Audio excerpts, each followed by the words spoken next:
कार्यक्रम के प्रायोजक हैं महात्मा गांधी अस्पताल जयपुर। नमस्कार। एवन टीवी के इस खास कार्यक्रम हेलो डॉक्टर में एक बार फिर आपका स्वागत है। आज हमारे साथ हैं कैंसर सर्जरी के विशेषज्ञ, प्रसिद्ध सर्जन ऑन्कोलॉजिस्ट डॉक्टर नितिन खुटेटा। आपने एमसीएच किया हुआ है, मद्रास से बड़ी कैंसर सर्जरी की एक्सपर्टाइज ट्रेनिंग भी ली, पढ़ाई भी की और इस वक्त महात्मा गांधी अस्पताल में आप कैंसर की सर्जरी कर रहे हैं। आप 6000 से ज़्यादा ऑपरेशन कर चुके हैं अब तक और सभी अंगों के कैंसर के बारे में आपको महारत हासिल है। और आज हम बात करेंगे डॉक्टर खुटेटा से, कैंसर की तो करेंगे ही, साथ में कैंसर का क्या कोरोना से, ब्लैक फंगस से, इनमें से किस चीज़ से कोई संबंध है क्या, इस पर भी हम। डॉक्टर साहब आपका बहुत स्वागत है एवन टीवी के इस स्टूडियो में हमारे दर्शकों से मुखातिब होने के लिए। डॉक्टर साहब, ये जो कैंसर है, सामान्यतः कैंसर का मतलब पहले तो आदमी समझता था मौत आ गई सामने, पर धीरे धीरे ऑपरेशन, कीमोथेरेपी और रेज से जो थेरेपी होती है, इन सबसे धीरे धीरे विश्वास जागने लगा कि नहीं, बच सकते हैं। एक स्टेज ऐसी होती है कैंसर की जिसके आगे नहीं बचा जा सकता, लेकिन उससे पहले पहले बच सकते हैं, ऐसा भरोसा लोगों में जाग गया है। तो सबसे पहले तो कैंसर, कौन सा कैंसर है जिसकी सर्जरी नहीं हो सकती, उसको हम अलग कर दें। तो जैसा आपने बताया, कैंसर सर्जरी जितने भी शरीर के अंग हैं उन सब में जहाँ पे कैंसर बनता है उन सब पार्ट्स की सर्जरी आवश्यक हो सकती है, डिपेंडिंग ऑन द स्टेज क्या है उस बीमारी का। जो हेमेटोपोइटिक कैंसर्स हम बोलते हैं, ब्लड कैंसर बोलते हैं, लिम्फोमा, ल्यूकीमिया जो हम बोलते हैं, उन कैंसर्स में सर्जरी का कोई रोल नहीं है। बाकी जो वो मेडिसिन से, कीमोथेरेपी से, दवाइयों से ठीक हो जाते हैं। और बाकी जो ऑर्गन के कैंसर्स हैं वो स्टेज के हिसाब से उनका सर्जिकल प्रोटोकॉल बनता है। जी, ये जो कैंसर है, जैसे मस्तिष्क में होता है, उसको ट्यूमर कहते हैं, फेफड़े में होता है, जबड़े में होता है, आमाशय में होता है, आंत में होता है, किडनी में होता है, लिवर में होता है, आदमी की पौरुष ग्रंथि में होता है, कितनी सारी जगह कैंसर होता है, महिलाओं के स्तन में होता है, ओवरी में होता है। तो क्या सारे कैंसर एक जैसे हैं या अलग अलग अलग अलग है? देखिए, हम जब ट्यूमर बोलते हैं तो उसका हिंदी रूपांतरण होगा गांठ। हाँ जी। शरीर में गांठ जो है वो कैंसर की हो भी सकती है, और बिनाइन जिसे हम नॉन कैंसर, जिसमें कैंसर नहीं होता, वो गांठें भी शरीर में होती है। जी हाँ जी। जो फर्क ये है, जो कैंसर की गांठें हैं वो शरीर में धीरे धीरे बढ़ती और फैलती है, जबकि नॉन कैंसरस गांठें, जिसे हम बिनाइन गांठ बोलते हैं, बिना कैंसर की गांठ बोलते हैं, वो शरीर में जहाँ बनती है वहीं पे रहती है और धीरे धीरे बढ़ती है। ये फर्क और एकदम तेजी से दूसरे अंगों में नहीं जाता, नहीं जाती, फैलती नहीं है। कैंसर नहीं होता तो कैंसर होता है तो फैल के पूरे शरीर के दूसरे अंगों में, मैंने सुना है। डॉक्टर साहब, बीच में रोकता हूँ आपको, कि कैंसर की गांठ को कहते हैं छेड़ लो तो ज्यादा तेजी से फैलती है। देखिए, ऐसा नहीं होता है। जब भी कोई इंसान हमारे पास आता है कि साहब ये गांठ हुई है, और वो जब उनको मालूम चलता है तब तक वो 4, 5, 6 सेंटीमीटर की हो जाती है जी। इसका मतलब वो बढ़ रही है शुरू से ही। अब वो धीरे धीरे, जैसे जैसे कैंसर की गांठ का साइज बढ़ता है, वो धीरे धीरे लिम्फ नोड्स के अंदर शरीर में चले जाती है, या रक्त द्वारा वो शरीर के विभिन्न अंगों में चली जाती है। जी। तो गांठ तो बढ़ रही है। होता क्या है कि जब हमारे पास कोई पेशेंट आता है, हम उनकी बायोप्सी करते हैं या एफएनएसी करते हैं और ये कंफर्म करते हैं कि ये गांठ किस टाइप का कैंसर है, कैंसर की है या नहीं, और किस टाइप का कैंसर है, वो हमें समझना ज़रूरी है। और उसके बाद वो मरीज़ जो है वो घर चले जाता है 4-6 महीने के लिए, और धीरे धीरे वो फैल चुकी होती है। तो ये होता है कि साहब आपने छेड़ दिया तो शरीर में फैल गई, बट ऐसा नहीं होता है। आप नहीं भी आते तो वो फैल जाती है भी तक गांठें। तो ऐसा नहीं है कि आपने छेड़ दिया, बायोप्सी कर लिया, एफएनएसी कर लिया तो वो शरीर में फैलेगी, ऐसा बिल्कुल नहीं होता।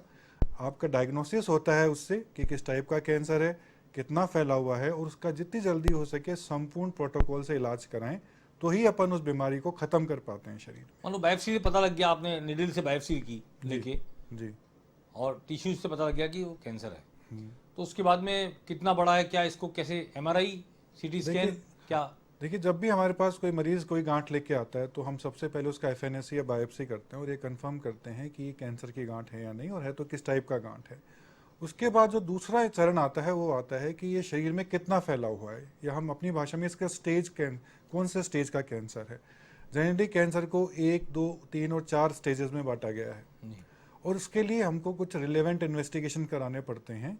शरीर के किस भाग में हुआ है उससे रिलेटेड वो जांचें होती हैं। जी जी। कॉमन जांचों के अंदर हम ब्लड टेस्ट कराते हैं, ट्यूमर मार्कर्स कराते हैं, और ये देखने के लिए कि उसकी प्रकृति कैसी है, साइज है और कितना शरीर में गया हुआ है, उसके लिए हम CT scan, MRI scan, PET scan ये कराए जाते हैं जी, जिससे कि हमें शरीर में कितना फैल चुका है वो कैंसर वो मालूम चल जाता है। डॉक्टर साहब थोड़ी सी इस पे आना चाहता हूँ, कैंसर के रूट कॉज कुछ पता चल सके अब तक कि ये वजह है जिनसे कैंसर होता है, और कुछ ऐसे कैंसर होंगे शायद जिनकी रूट कॉज अभी तक पता नहीं लगे होंगे, तो वो जरा उस पर प्रकाश डालें। देखिए, हमारे प्रदेश के अंदर जो कॉमनेस्ट कैंसर है उसमें मुंह, गले और फेफड़े का कैंसर मेल्स में कॉमनेस्ट है, पुरुषों के अंदर जी, और फीमेल्स में स्तन कैंसर कॉमन में आ गया, सर्विक्स कैंसर, स्तन कैंसर कॉमनेस्ट कह सकते हैं। तो जो मुंह और गले और फेफड़े का कैंसर उसका कारण है तंबाकू। हमारे स्टेट में 40 से 60% कैंसर तंबाकू के कारण होते हैं। तंबाकू हम कैसे लेते हैं, लोग बाग तंबाकू का सेवन करते हैं, चू करते हैं तंबाकू को, स्मोकिंग, सिगरेट, बीड़ी, गुटखा खाना है, और इसी तरीके से लाल दंत मंजन होता है गांव में, जो तंबाकू होता है उसके अंदर हाँ, वो तंबाकू से करते हैं, मंजन करते हैं बहुत सारे लोग, करते हैं बहुत लोग जी। तो ये कैंसर जो है वो तंबाकू के कारण हो रहा है, तो इसका रूट कॉज अपने को मालूम चल गया। साथ में बहुत लोग अल्कोहल लेते हैं तंबाकू के साथ, स्मोकिंग के साथ में, तो जो कैंसर का इफेक्ट है तंबाकू का वो कई फोल्ड बढ़ जाता है। अच्छा, कई गुना हो जाता है। कई गुना हो जाता है। तो स्टडीज ये कहती हैं कि उसका मल्टीप्लिकेशन 16 टाइम्स हो जाता है। रिस्क जो है अच्छा? कैंसर बनने की इतनी ज्यादा हो जाती है। करेला और नीम चढ़ा जी। तो ये दोनों कॉम्बाइन करके मल्टीप्लाई करते हैं कैंसर होने की संभावनाओं को हमारे शरीर में। कई अदर फैक्टर्स जो अभी इन दिनों में जो पिछले 8-10 साल में बढ़े हैं हमारे समाज में, हमारे एनवायरनमेंट में, वो है पोल्यूशन का बहुत कारण हो गया है। जो आज यंग जनरेशन के लोग फेफड़े के कैंसर लेके आते हैं, उनके कोई तंबाकू या स्मोकिंग की हिस्ट्री नहीं होती, लेकिन उनके फेफड़े का कैंसर क्यों हुआ? Because of pollution. हमारा जो PM 2.5 हम डिस्कस करते हैं, एयर क्वालिटी इंडेक्स हम लोग डिस्कस करते हैं, वो सब इसलिए डिस्कस करते हैं कि वो भी एक मेन कारण में से आ गया है कैंसर बनने का। तीसरा जो कारण अभी जो मेन है इन दिनों हमारे जो समाज में है वो है पेस्टिसाइड का यूज। आजकल जो क्रॉप्स खाते हैं हम लोग, सारे खेतों में डाल दिए रसायन डाल के जो हम खेती कर रहे हैं, वो एक मेन फैक्टर्स में आ रहा है। और इन सब चारों कारणों के कारण जो कैंसर अमेरिका और यूरोप में, वही कैंसर अगर 60 साल की उम्र में होता है तो हमारे देश में वो कैंसर 30 या 40 साल की उम्र में होता है। पहली चीज।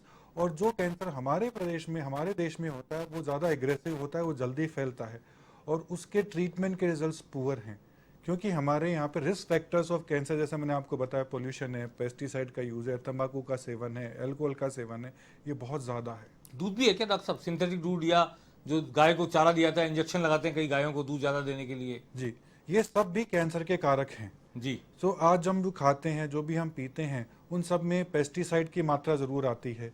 हम जो सांस लेते हैं उसके अंदर इतने सारे केमिकल्स हमारे सांस में जा रहे हैं, केमिकल्स और गैसेस जो जा रही हैं वो, तो ये सब मल्टीप्लाइंग इफेक्ट्स हैं, जिसके कारण कैंसर का इंसिडेंस हमारे देश में बहुत तेजी से बढ़ रहा है। कैंसर हमारी तंबाकू खाने की आदत, हमारी शराब पीने की आदत, और जिनमें दोनों आदत है उनमें तो ऑब्वियस है, होता ही है, गले का, जबड़े का, मुंह का, फेफड़े का। लेकिन बाकी आमाशय के और पेनक्रियाज के और दूसरे सारे कैंसर्स के बारे में, लिवर के कैंसर के बारे में डॉक्टर नितिन ने अभी बताया कि जो रासायनिक खाद खेतों में दी जा रही है उससे पैदा हुए अनाज को हम खाते हैं।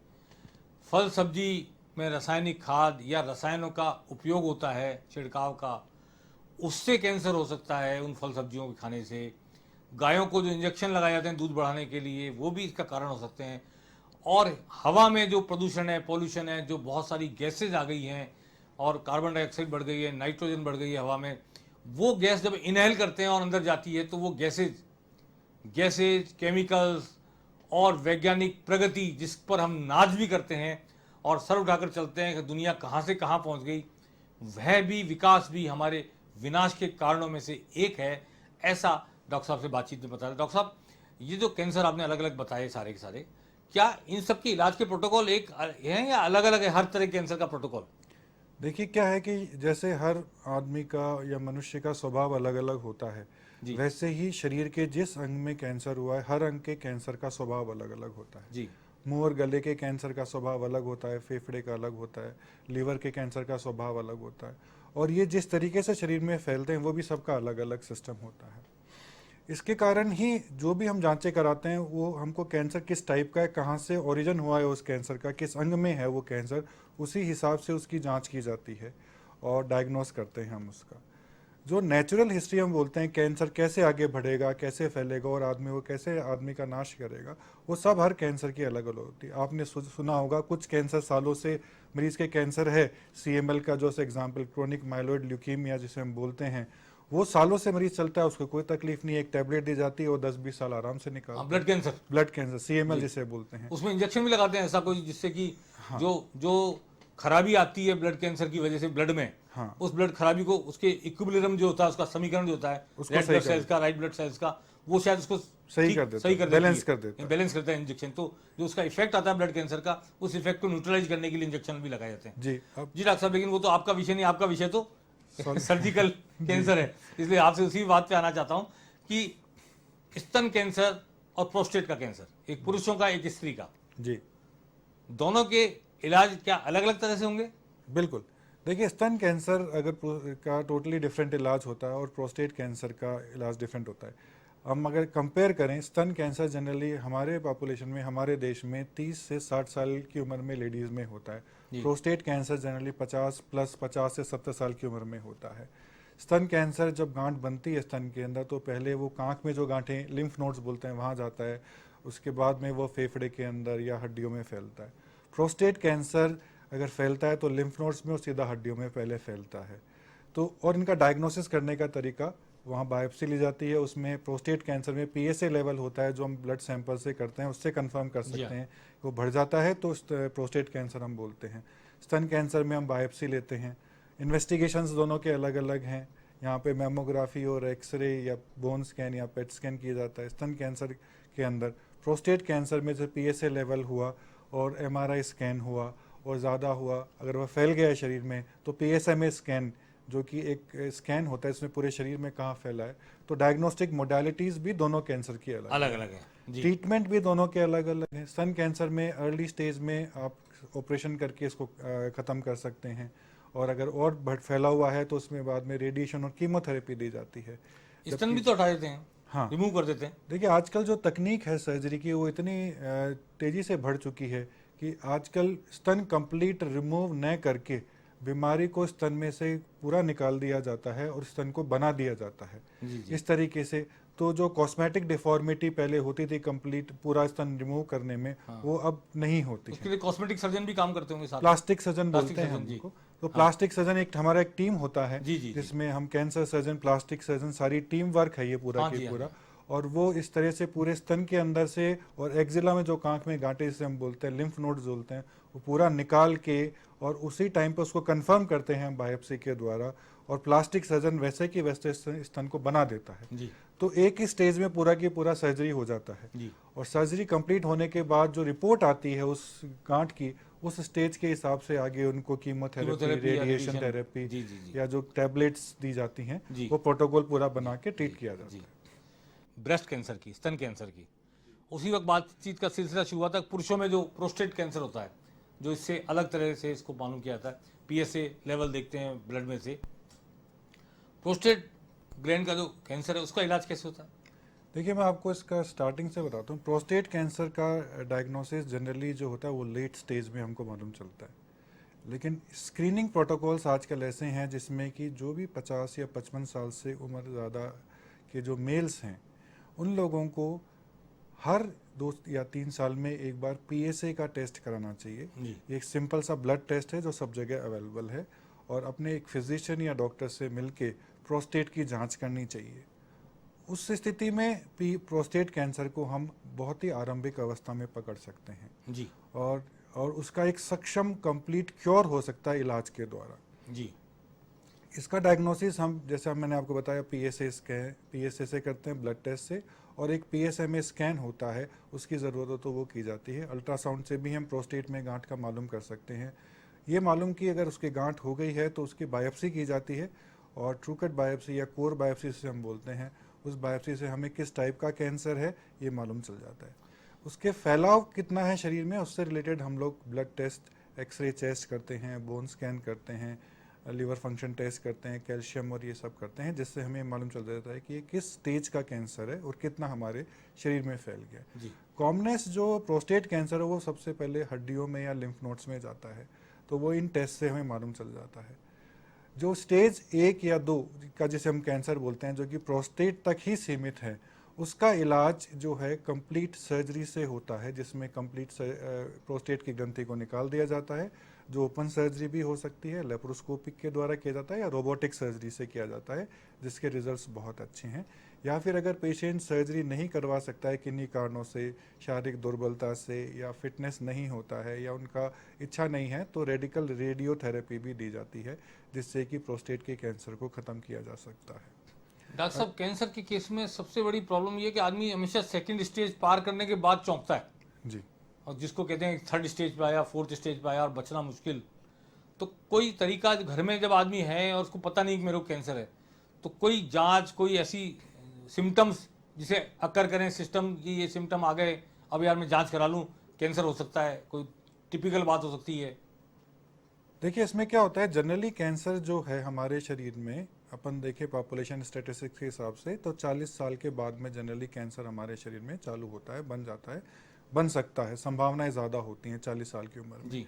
तो अपन कॉमन कैंसर की बात करते हैं, जैसे मुंह और गले और फेफड़े का कैंसर है, तो जो इंसान तंबाकू का सेवन करता है, अल्कोहल का सेवन करता है, तो पहली बात तो उसको रुक जाना चाहिए, वो तंबाकू और अल्कोहल के सेवन को बंद करे, और हर महीने एक फिक्स डेट पे अपना मुंह की जांच करे, कांच के सामने खड़े होके, होठ को देखना है, मुंह को देखना है, जीभ के हिस्से को देखना है, मसूड़े को देखना है, कांच में देखें अपने आप को। अगर मुंह के अंदर आपको कि सफ़ेद चकत्ता या लाल चकत्ता या कोई छाला जो दिखता है, तो उसका वो ज़रूर विशेषज्ञ से बात करके टेस्ट करवाएं, दिखाएं उनको कि ये इसमें कैंसर है या नहीं है तो उसका इलाज तो सिंपल टेस्ट है। महीने में आप एक बार अपना मुंह का, जैसे आप पेस्ट करते हैं उसके बाद मुंह का चेकअप कर लीजिए, गाल के अंदर का हिस्सा, मुंह के पूरे हिस्से को देख लीजिए, और अपने हाथ से गले को हाथ से पलपेट करके गले में अगर कोई गांठ महसूस हो रही है तो उसको महसूस कर लें। और अगर ऐसा कोई भी चीज़ जो नई डेवलप हुई है शरीर में, गले में गांठ हुई है या वज़न कम हो रहा है, इस तरह की कोई तकलीफ बनी हुई है या पीलिया हो गया हो, तो आप ज़रूर से अपने चिकित्सक से मिलें। इसी प्रकार दूसरा कैंसर जो फीमेल्स में कॉमनली होता है, अपन ब्रेस्ट कैंसर की बात करें तो उनको सेल्फ ब्रेस्ट एग्जामिनेशन, अपने स्तन का अपने हाथ के द्वारा ही जांच करनी चाहिए महीने में एक बार।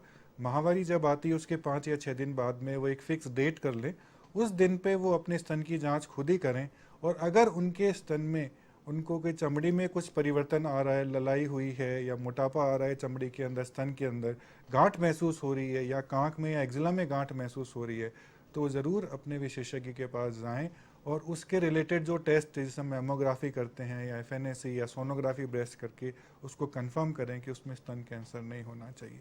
डॉक्टर साहब, ये लीवर कैंसर, पेनक्रियाज का कैंसर, आमाशय का कैंसर, आंत का कैंसर, ये सब एक जैसी चीज़ें या अलग अलग हैं, पेट से संबंधित सब चीज़ें? देखिए मैंने जैसा आपको बताया, हर कैंसर की प्रकृति अलग अलग होती है, और जैसा मैंने आपको बताया कि 40 साल की उम्र में आपको एटलीस्ट 2 या 3 साल में एक बार पेट का सोनोग्राफी, आजकल एक नया नॉर्म है कि हर आदमी अपना एक चेकअप कराता है, बॉडी चेकअप जिसे बोलते हैं, उसमें ब्लड टेस्ट भी whole body checkup, whole body checkup.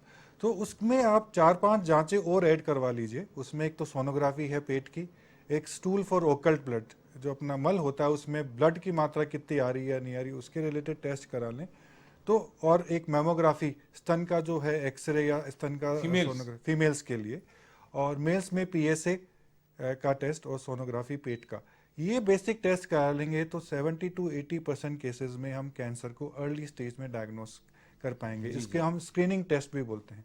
Mahatma Gandhi अस्पताल में इन स्क्रीनिंग टेस्ट को विशेष छूट के रूप में, विशेष छूट देके किया जाता है वहाँ पे, और हर एक ऑर्गन का स्क्रीनिंग टेस्ट किया जाता है, जो कि अवेलेबल है फैसिलिटी वहाँ पे जी, वहाँ पे आप इसको करवा सकते हैं। डॉक्टर साहब, पेनक्रियाज का कैंसर हो जाए तो क्या पूरा पेनक्रियाज निकालते हैं? देखिए पूरा पेनक्रियास नहीं निकाला जाता, कौन से भाग में पेनक्रियास के कैंसर है। पेनक्रियास का जो आगे का हिस्सा हम हेड ऑफ पेनक्रियास बोलते हैं, सबसे कॉमन साइट कैंसर की वहीं होती है। तो 85% केसेस में हेड ऑफ पेनक्रियास का ही कैंसर होता है। तो उसी हिस्से को निकाला जाता है, पेनक्रियास के हेड को और छोटी आंत के हिस्से को, और फिर जोड़ दिया जाता है पेनक्रियास को आंत से। तो इस तरीके की एक बड़ी सर्जरी होती है, उससे किया जाता है इसका कैंसर। लिवर कैंसर में वो पोर्शन निकालते हैं जहाँ लिवर में कैंसर है, या हाँ बिल्कुल, जैसा आपने लिवर बोला ट्रांसप्लांट करते हैं? नहीं sir, liver transplant, liver cancer में कितनी गांठें हैं लिवर में उसमें मालूम चलता है। अगर पूरे लिवर में 5-6 से ज़्यादा गांठें हुई हैं तब आप लिवर ट्रांसप्लांट का अर्ली स्टेज में छोटी गांठें हों तो सोचा जाता है। और अगर लिवर के एक भाग में, एक हिस्से में 1 या 2 गांठें हैं तो उस हिस्से को निकाल दिया जाता है। बाकी फिर लिवर अपने आप रीजनरेट कर जाता है और अच्छा सर्वाइवल मिलता है इन पेशेंट्स का। लिवर में तो ये खासियत है कि जरा सा भी लिवर अगर स्वस्थ है तो पूरे को रीजनरेट कर देता है वापस। बिल्कुल बिल्कुल, तो रीजनरेशन कैपेसिटी लिवर की बहुत अच्छी होती है। तो एटलीस्ट अपन अगर 2 सेगमेंट भी छोड़ दें, 70% लिवर भी अपन निकाल दें, उसके बाद में भी लिवर रीजनरेट कर देता है। आप तो मेडिकल साइंस में से शायद इस बात को ना स्वीकारें या ना जानते हो कि पुनर्नवा एक आयुर्वेद में औषधि है जो जड़ी बूटियों से बनती है जी। पुनर्नवा उसका नाम इसीलिए है कि फिर से नया कर देती लिवर को।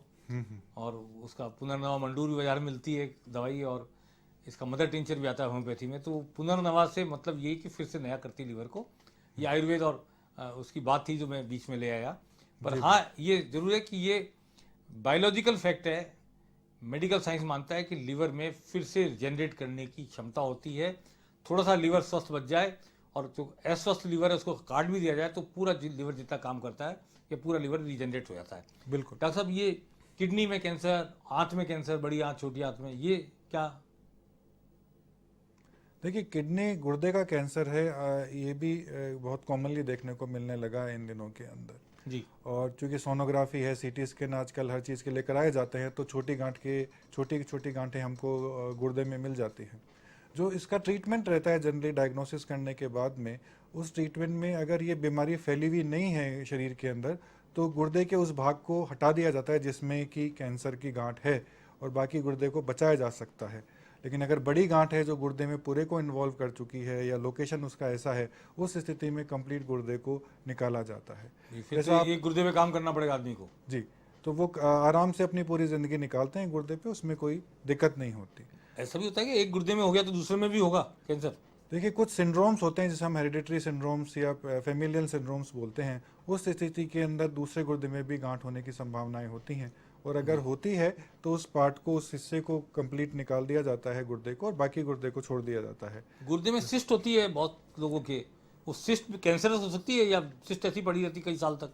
देखिए, जो कॉमनेस्ट गांठ अगर अपन कहें गुर्दे में तो वो सिस्ट वाली ही गांठ होती है जिसको आप बता रहे हैं, और वो यूनिलोकुलर सिस्ट होते हैं, वो ज़िंदगी भर रहती है, उसमें कोई दिक्कत नहीं होती। जनरली हेमेचूरिया कभी कभी होता है उन केसेस में, उसमें नहीं। जब हम सोनोग्राफी या सीटी स्कैन या एमआरआई स्कैन करते हैं तो हमें वो गांठ का करेक्टर मालूम चल जाता है कि वो सिस्ट की वाली गांठ है या कैंसर या कैंसर की गांठ है, और फिर हम उसी हिसाब से उसका डायग्नोसिस करके ट्रीटमेंट करते हैं। डॉक्टर साहब, ये इस वक्त कोरोना बहुत फैल रहा है, आतंक मचा हुआ है, तो क्या कैंसर पेशेंट जिनका डिटेक्ट हो चुका है कैंसर है और इलाज चल रहा है, कीमोथेरेपी चल रही है, रेडिएशन चल रहा है, या आपने किसी का ऑपरेशन किया है, कैंसर की गांठ निकाली है तो और दवा चल रही है उसके बाद उसकी, तो क्या वो उनका एक्सपोजर जल्दी होगा कोरोना से? कोरोना उनको जल्दी पकड़ लेगा या कोई फ़र्क है इसमें आम आदमी में उनमें?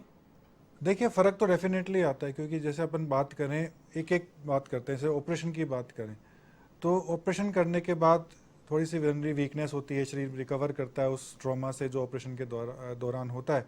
तो जनरली को हम पेशेंट को सेफ्टी मेजर्स बताते हैं कि उसको कैसे अपने आप को कोरोना से बचाना है, वो हमको करना ज़रूरी है। बट ये नहीं है कि ऑपरेशन के बाद कोरोना होने की संभावनाएं ज़्यादा होती हैं, ऐसा नहीं होता। आम पब्लिक में जितनी है उतनी है।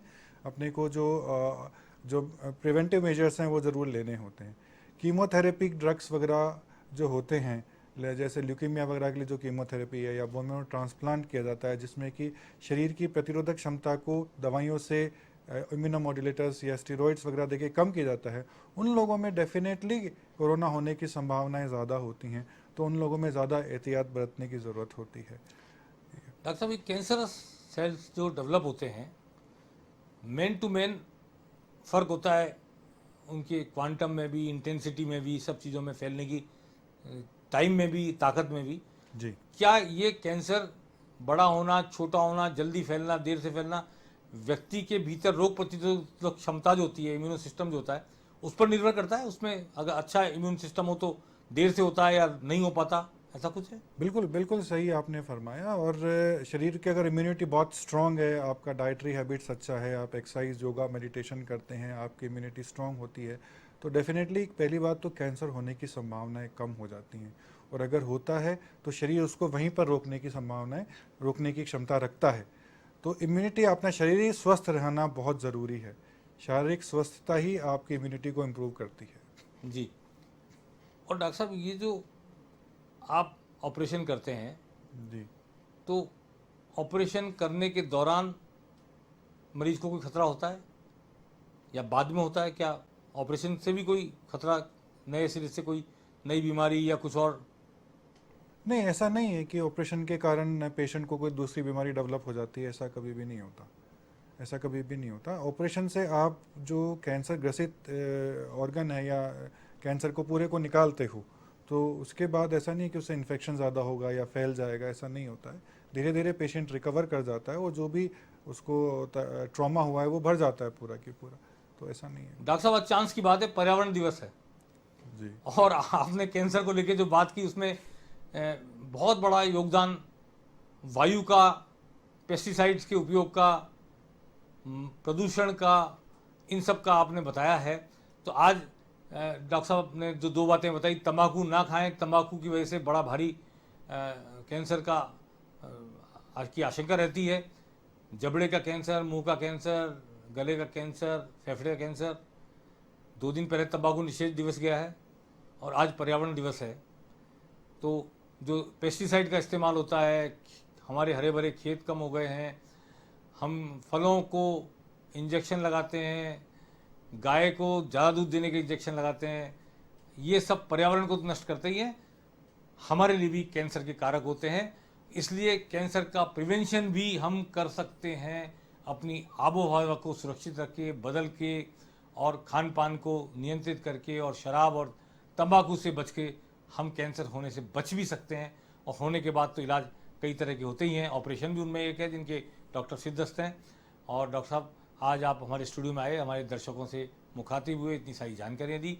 डॉक्टर नितिन खुंटेटा का आज हम शुक्रिया अदा करते हैं इन सब जानकारियों के लिए। बहुत धन्यवाद। नमस्कार।